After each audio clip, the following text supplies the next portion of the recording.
재밌게 보셨나요? 네. 재미라는 말에는 여러 가지 의미를 담고 있는 것 같아요. 영화적 재미와 또 감동 함께 다 포함된 재미들 여러분들 충분히 느끼셨으리라 생각이 듭니다. 오늘은 특히나 이제 소방관의 어떤 유의미한 결과들을 가지고 하는 그 시간들을 한번 가져볼 텐데요. 저는 오늘 소방관 관객과에 대한 진행하게 된 배우연구 소소장 백은하입니다. 반갑습니다. 여러분이 큰 박수 주시면요. 제가 이쪽으로 가나요?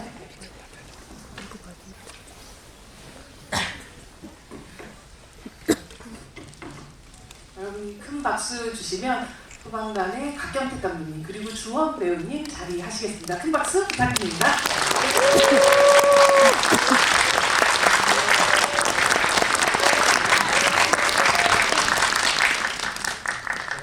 네, 아무튼 가운데 앉아주시죠. 아니면 네. 저희 인사하고 자리 앉도록 하겠습니다. 촬영 인사. 반갑습니다가 아니라 바로 감사합니다 라는 말이 저 밑에서부터 끌어올려서 나오는 것 같습니다. 어제 259만 6,754명이고 지금 확인해보니까 한 265만 명 정도의 관객을 동원했습니다. 박수 한번 부탁드립니다. 타이틀 이후로는 첫 200만 돌파 한국 영화 됐고 어젯밤 이후로 한국 영화 2024년에 흥행 탑5 안에 들었고요. 사실 불길이 거세진다는 거는 소방관에게 너무나도 공포스러운 일이지만 이런 흥행의 불길은 더욱더 거세어질수록 더 행복한 것 같습니다. 기분 어떠세요, 감독님? 솔직히 뭐 막 이야기해도 되죠. 말할 수 있다. 저는 사실은 네. 저희 영화 제작 발표회 때부터도 웃을래 웃을 수가 없었습니다.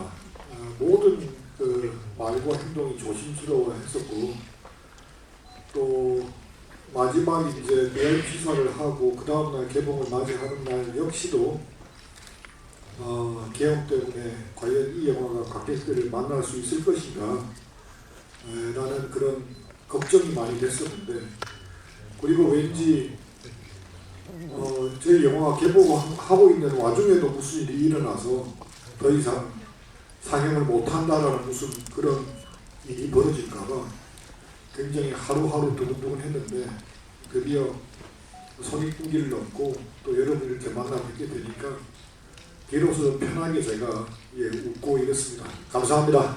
네, 감독님 말씀하셨던 대로 정말 쉽지 않은 불길을 한 번도 아니고 두 번도 아니고 여러 번 거쳐서 여기까지 온 셈인데요.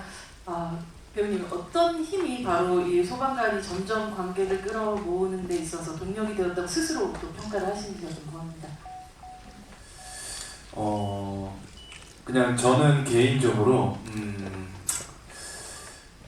뭐랄까 뭔가 영화 소방관 하면 물론 소방관 분들을 정말 영웅으로 만들 수도 있지만 저희 영화 소방관은 소방관의 노고 그리고 오히려 좀 인간적인 면모를 좀 더 보여드렸기 때문에 아마 관객분들도 거기에 대해서 더 공감을 많이 하실 수 있지 않았을까. 왜냐면 정말 그냥 옆에 있는 사람이 소방관인 것처럼 정말 일상적인 것들을 많이 보여줬기 때문에 공감을 많이 하시고 또 그것이 오히려 홍보 효과가 돼서 좀 원동력이 되지 않았을까 싶고 또 우리 곽 감독님과 또 우리 배우들의 어떤 힘이 아닐까 싶습니다. 네.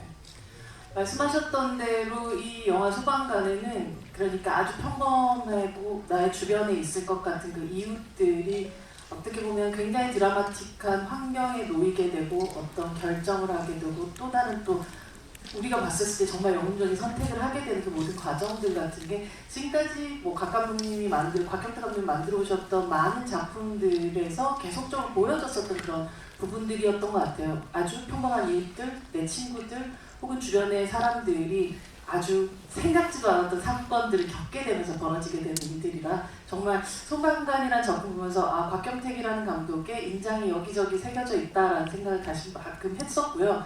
그러다 듣다 보니까 곽 감독 목소리가 들리시는 것 같던데 여러분들 혹시 좀 눈치채셨어요? 그 계속 어디서 등장하셨죠, 감독님? 소방출동, 소방출동 이렇게. 무전에서 들리는 이제 출동 소리와 그 차 안에서 소방차 안에서 들리는 소리 저는 계속 들으면서 어디서 들어본 목소리인데? 라는 생각을 사실 많은 성우들을 쓸 수도 있고 배우들을 쓸 수 있는데 감독님의 어떤 출연 욕심 같은 것들이 여기서 드러난다고 생각되나요? 그 사실은 출연 욕심보다도 그 목소리가 그런 고무적인 목소리니까 감정이 실려도 안 되고 너무 다급해도 안 되고 굉장히 좀 건조하지만 약간의 긴박감이 있는 그런 톤을 원했는데 그래서 제가 해보니까 그 내가 제일 잘하더라. 그 노홍 감독님이 그냥 이게 괜찮은 것 같다고 그래서 그냥 그대로 진행을 했습니다. 배우들에게는 오히려 되게 익숙했을 것 같아요. 감독님이 저기 모니터 너머에서 항상 들린 디렉팅의 목소리와 똑같은 목소리가 사실 들렸기도 했을 테니까. 근데 저는 감독님이 연기에도 욕심이 있다고 생각합니다. 왜냐면 감독님이 저희 촬영할 때도 네. 디렉션을 감독님이 주시잖아요. 근데 저는 곽경태 감독님이 제일 배우들이 알아듣기 쉽게 설명을 해주시는데 감독님이 직접 연기를 보여주세요. 뛰어난 배우시죠? 네, 근데 그게 정말 한 번에 싹 이해가 될 정도로 감독님이 너무 연기를 잘하셔갖고 저희들 놀랬었는데 이번에 목소리 출연으로 또 조금의 하늘을 풀지 않으셨나 싶습니다. 결국 정말 하늘 푼 영화가 됐다는 소방관의 결과적인 그런 해석을 할 수 있을 것 같아요. 감독님, 이 홍제동 방화 사건이라는 실화 위에 쓰여진 실제 그 제작사에서도 준비됐던 시나리오가 있었던 걸로 알고 있고 네. 여기에 이제 합류를 하게 되면서 사실 본인의 손 안에 들어왔었던 이 소방관이라는 시나리오 안에서 가장 큰 전환점이 됐던 것은 무엇이었고 그리고 절대 내가 이것만 끝까지 가져가야 되겠다라고 생각됐던 이 영화의 핵심은 무엇이었나요? 제가 지난번 그 기자 간담회 때는 그 말씀을 다르게 드려서 헷갈렸었는데 원래 저한테 제목이 왔을 때 생각해보면 제목이 홍제동이었습니다. 홍제동. 예, 그래서 홍제동에서 있었던 그 사건을 다룬 이야기로 이렇게 왔었는데 제가 나중에 이제 각색을 하면서 이 이야기는 홍제동 때 희생당한 뿐만 아니라 여태껏 다른 어떤 사건에서도 같이 산화하신 소방관 전체 분들에 대한 어떤 감사의 의미로 만들어야 되겠다라고 생각을 했고 유족분들을 일일이 찾아서 그분들한테 오래전이지만 하늘나라 가 계신 분들에 대한 추억을 자꾸만 끄집어내는 것은 예의도 아닌 것 같고 또 영화라는 창작의 매체를 한번 좀 살려보고자 저는 인물들을 홍제동 실화 때 나온 그분들의 이야기 물론 전해드린 이야기는 있습니다만 나름 각각의 개성 있는 인물들로 좀 만들어보자 그게 혹시 창작자로서 영역이라고 생각하고 그렇게 했던 것 같습니다. 홍제동에서 소방관이 됐다는 건 결국 사건을 풀어나가는 사건 위주의 영화가 아니라 사람 위주의 영화, 사람에 대한 이야기를 만들고 싶었던 셈이네요. 제목이 세자이지만 완전 다른 관점으로 영화 만들어졌던 것 같습니다.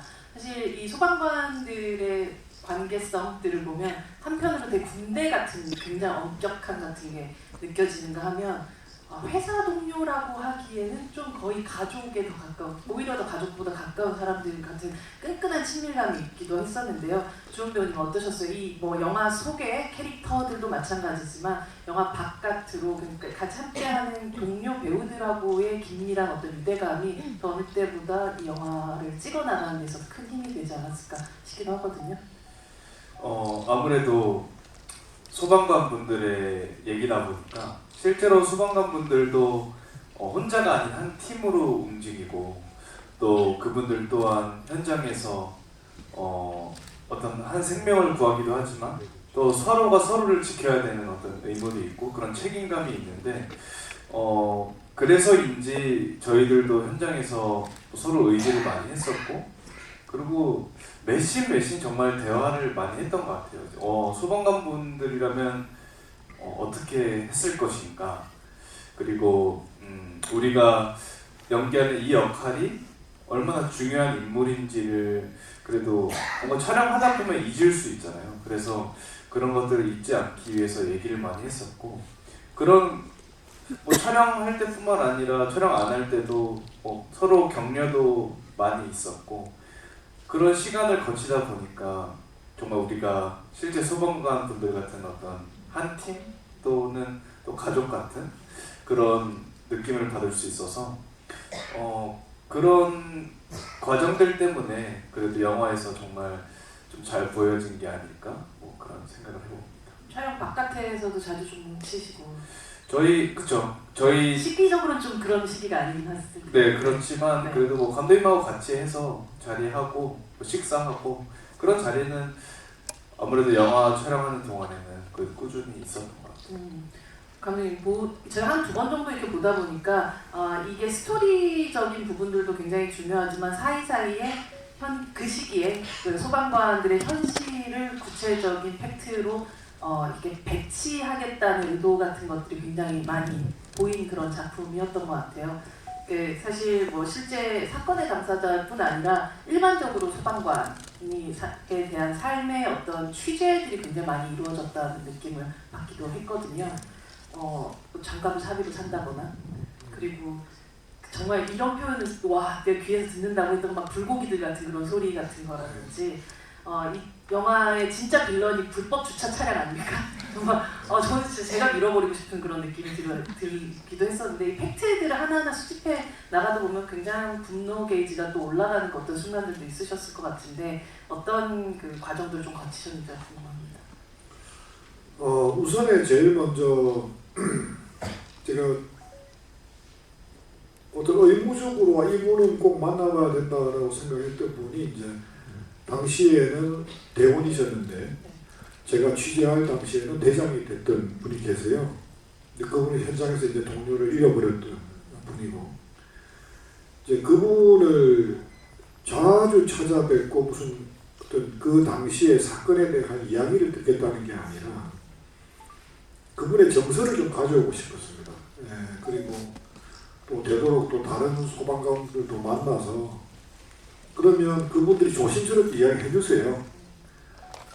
예를 들면 저희 영화 속에서 우리 유재명 연기자가 진섭이 아내가 찾아와서 살았냐고 물어보니까 아직 수술 중이라고 이야기하는 그 장면도 실제 어떤 구급 대원이셨던 분이 돌아가셨는데 가족이 찾아와서 물어보니까 차마 말을 못하겠어서 그렇게 계속 수술 중이라고만 이야기하셨다는 그 말씀도 듣고 또 영화 속에 삽입도 시켜봤고, 그래서 만감이 교차합니다. 실제 현장에서 어떤 이 고생하셨던 분들, 상처를 갖고 계신 분들이 있는데 뭐가 좀 착잡했냐 하면 그런 상처가 없는 척들을 하세요. 그게 제일 좀 그냥 이렇게 뭐 묻어두는 거죠. 이렇게 살아가신 모습들이 저게 어떤 평생의 트라우마로 자리 잡고 있구나. 그러면서 어떤 제 마음속도 같이 먹먹해지는 그런 느낌을 좀 받았었습니다. 사실 굉장히 진한 기억 속의 그대들일 텐데, 정말 처음에 흐린 기억 속의 그대를 부르지만 사실 잊어버려라고 처음에 네가 오늘 본 것들, 너는 한 어떤 기억들을 다 잊어버리려고 하지만 그게 사실 그렇게 쉽지가 않을 거 아니에요. 그렇죠. 네. 그 과정들이란 게 사실 좀 숭고하기까지 하다는 생각이 좀 들기도 했었던 것 같습니다. 주원 배우님, 아까 이 기억, 계속해서 잊을 수 없는 어떤 기억들 같은 걸 가지고 있는 분들일 텐데, 꿈에서 이제 세상을 떠난 동료 용태형을 또 만나는 장면이 되게 가슴 아팠던 것 같아요. 사실 그게 엄청 되게 일상적으로 연출된 장면이기도 해서 오히려 더 그랬던 것 같은데, 혹시 이 영화를 찍으면서 꿈 같은 걸 꾸시거나 그런 적도 있으세요? 아 이게 4, 5년 전에 꿈을 기억하기가 그래서 뭐 정확히 뭐 그런 기억나는 사실 꿈은 없고 근데 철웅이의 마음을 100번 이해했다랄까. 네.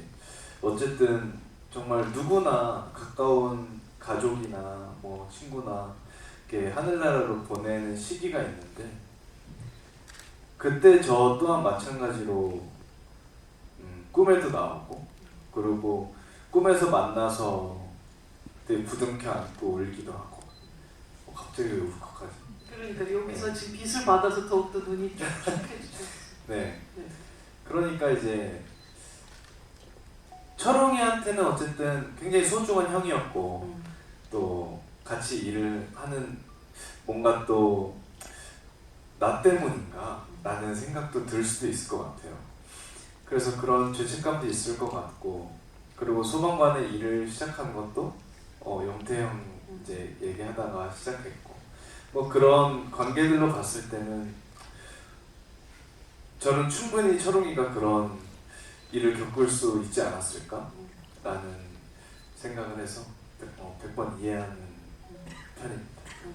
사실 철웅이가 다른 사람들하고 있을 때는 그게 누구라도 살짝 뗀뗀한 성격의 사람처럼 보이는데 유일하게 또 용태형하고 있을 때만은 정말 풀어진 듯한 그런 느낌이어서 그 둘의 관계가 아주 구체적으로 나오진 않지만 굉장히 어떤 역사들을 거쳐온 관계인지가 느껴졌었던 것 같아요. 네.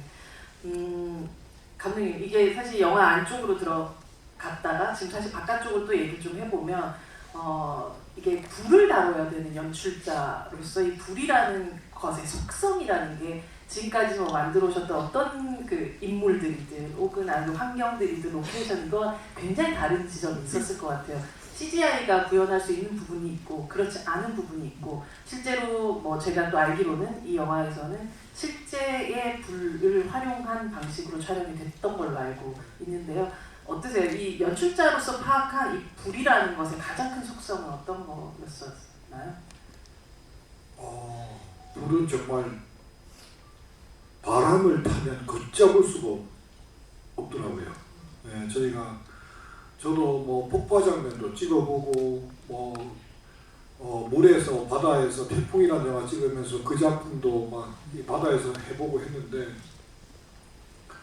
불이라는 거는 이제 처음 다뤄봐야 되니까 저희가 특효팀하고 같이 그 간이 세트를 지어놓고 외부에다가 또 어떤 불이 어떻게 붙나 어떤 재질은 어떻게 타나 이런 걸 보기 위해서 테스트 촬영을 했거든요. 그런데 그 컨테이너 박스 안에 이렇게 세트를 지어놨는데 갑자기 돌풍이 분 겁니다. 그래서 순식간에 그 안에 컨테이너 박스 안에 있는 모든 것들이 불길에 확 휘감기더니 검은 연기가 막 나기 시작하는 거예요.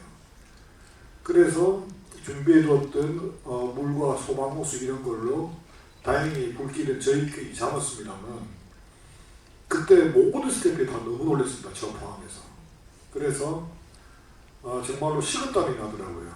그래서 야 이거 조금이라도 조심 안 하면 정말이지 이거 내가 이 영화 찍다가 큰일 겪을 수도 있겠다 생각을 했고 또 한편으로는 그 모습을 제가 직접 봤기 때문에 영화에서 바람이라는 거를 꼭 표현해서 넣어야 되겠다 라고 해서 그 당시가 이제 바람이 별로 없는 여름이었는데 겨울에 바람 부는 장면을 촬영하려고 강풍기와 또 우리 보조 출연자분들이 그 더운 때도 또 두꺼운 외투를 입고 열심히 막 머리카락 휘날리면서 연기해주게 만들고 그랬던 게 역시 막 이 불은 바람하고는 너무너무 바람이 합쳐지면 너무너무 무서워지는 것. 우리가 상상할 수 없는 그래서 깜짝 놀랐습니다. 그리고 우리가 일반적으로 볼 수 있는 불이라는 게 캠프파이어 캠핑 가서 캠프파이어 정도가 제일 큰 불을 아니겠어요? 그렇죠. 통제할 수 있는 범위를 벗어나면 순식간에 얼마나 무서워지는지는 그건 정말 실감을 했습니다. 주원 배우님은 막상 내 앞에 그 불이라는 것이 막상 왔을 때 머릿속으로 시나리오를 보면서 계속 상상의 시뮬레이션 돌렸던 것과는 또 굉장히 달랐을 것 같거든요. 아예 달랐던 것 같아요. 사실 상상 속은 그냥 뭐 어떤 적당히 불이 뜨겁다? 있고 뭐 그럴 줄 알았는데 사실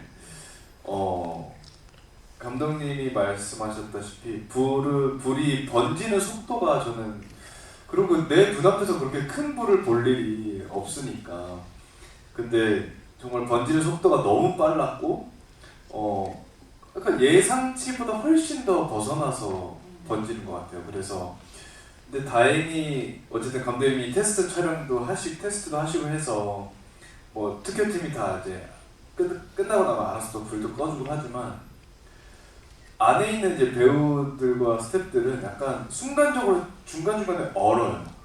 약간 괜찮은 건가? 약간 심해지는 것 같은데 왜냐면 저희가 촬영하다가 뒤를 돌았을 때 그 불이 확 번져 있는 것도 봤고 그걸 눈앞에서 봤을 때 정말 그 수십 명의 스태프과 배우들이 이렇게 얼어서 서 있었던 적이 있었거든요.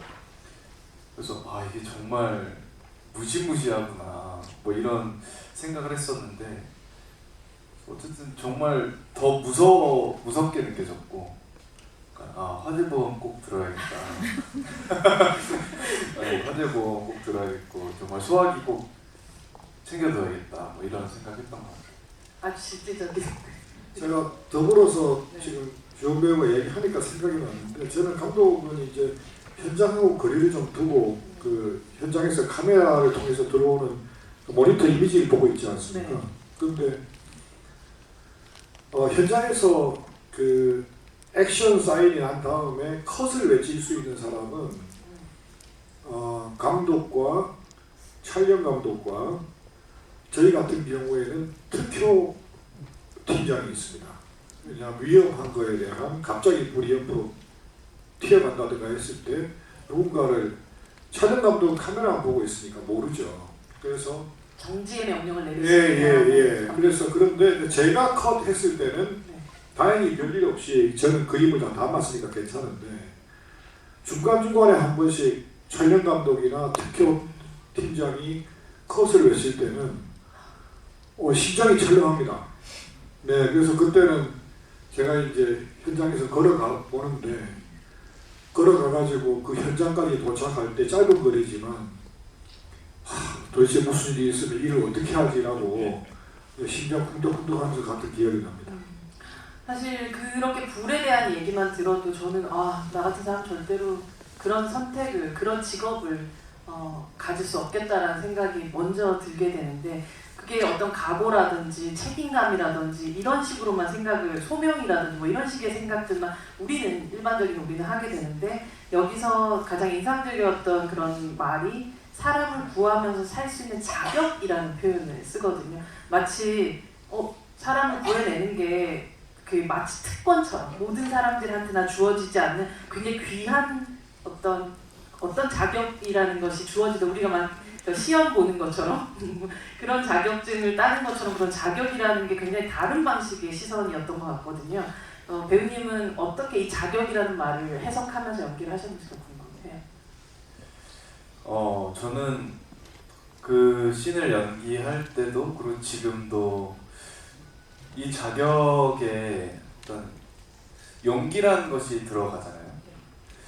근데 이 용기는 우리가 감히 상상할 수 없는 용기다라고 생각이 들고 예전에 제가 했던 작품 중에 대사가 용기는 두려움을 못 느끼는 게 아니라 두려움을 느껴도 계속 해나가는 게 용기라고 그런 말이 있었는데 그 말이 정말 딱 와닿는 직업이 소방관이셨던 것 같아요. 그리고 소방관이라는 직업이 뭐 정말 단순히 뭐 사람을 구할 수 있는 어떤 기술적인 능력 혹은 뭐 직업적인 의무 그리고 뭐 그런 것으로 치부하지 않고 정말 이 한 생명을 살리는 게 얼마나 가치 있는 일인가를 정말 이 마음속 깊숙이 깨달아야 생길 수 있는 게 저희 영화에 나온 사람을 구하면서 살 수 있는 자격이라고 생각을 해서 마지막에 철웅이도 어쨌든 딱 경례를 하면서 그런 그때까지의 철웅이도 그 모습이 그 자격이 다 갖춰져 있다고 생각하진 않지만 앞으로라도 정말 그 가치를 깨닫고 이건 아무나 할 수 없는 일이다. 그것을 깨닫고 그 자격을 갖추기 위해서